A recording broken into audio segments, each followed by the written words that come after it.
আশেক হইতে যে পারে, রাসূল দয়া করে দেখা দেন তারে। আপনি আশেক হবেন দেওয়ানবাগীর, দেখা দেয় কেন রাসূল? তাহলে রাসূল কোথায়? রাহমাতুল লিল আলামিন, তিনি তো আমাদের মাঝে আছেন। সেই রাহমাতুল লিল আলামিনের শিক্ষা সুফি সম্রাট শাহ দেওয়ানবাগী মাদ্দাজিল্লাহুল আলী হুজুর কেবলা জান দিচ্ছেন। আজকে গোটা দেশবাসীর কাছে আমরা উন্মুক্ত আহ্বান জানাই, উলামা সমাজের কাছে আহ্বান জানাই, সময়ের অপরিহার্য দাবি এই মহামানবের কদমে সারেন্ডার করে তার শিক্ষা নিয়ে আল্লাহ এবং রাসূলের পথ অন্বেষণ করা।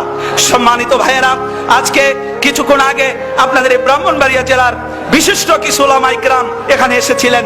আমরা তাদের সাথে মত বিনিময় করেছি, আমাদের মহান মুর্শিদের ফিলোসফি তাদের সাথে শেয়ার করেছি। আপনারা আশ্চর্য হবেন, তারা অভিভূত হয়ে গেছেন, তারা অবাক হয়ে গেছেন যে আমরা বাইরে থেকে যা শুনেছি সব মিথ্যা। বানোয়াট, ওনার চেহারাই বলে উনি আল্লাহর ওলি।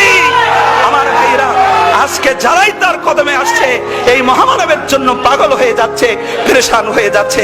এই সেই মহামানব, যেই মহামানব রাজ সিংহাসনে বসে আশেকের হৃদয় ধরে টান দেয়।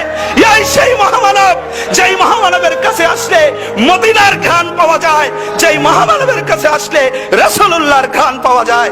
এই সেই মহামানব, যেই মহামানবের আগমনের বার্তা আজ থেকে 1400 বছর আগে রাহমাতুল লিল আলামিন ওই মসজিদে নববীতে বসে দিয়েছিলেন। এই সেই মহামানব সুফি সম্রাট শাহ দেওয়ানবাগী মাদ্দাজিল্লাহুল আলী হুজুর কেবলা জান। সম্মানিত ভাইয়েরা, একটি মুহূর্ত অবহেলায় কাটানোর সুযোগ নাই, একটি মুহূর্ত নষ্ট করার সুযোগ নাই। যত তাড়াতাড়ি তার কদমে আসব তত তাড়াতাড়ি ভাগ্য খুলে যাবে। তার কদমে আসলে আপনার মুক্তির ব্যবস্থা হবেই হবে, আপনি মুক্তি পাবেনই। তার কদমে আসলে উনি এসেছেনই মুক্তি দেওয়ার জন্য।